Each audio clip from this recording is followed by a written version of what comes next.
Nu ko, šobrīd esmu Slovākijā, braucam tulīt atpakaļ uz Poliju un rīt jau uz Rīgu. Varbūt parīt, nezinu vēl. Un kamēr es atfilmēšu visu pārējo un vēl samontēšu videoklipu, tas būs ilgi. Bet es centīšos pēc iespējas ātrāk visu samontēt, lai jums būtu ko skatīties. Bet es uzreiz saku, videoklips būs ļoti, ļoti interesants. Tā kā jā, mēs te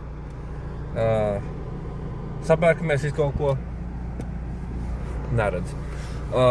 Jā, tā kā iebraucam vakarā Slovākijā, nekas īpaši nav, pilns ar čigāniem te vienā vietā bija ciematiņā, bet nu tas normāli viņiem laikam te ir. Un jā, tā kā brauksim parīt uz Rīgu,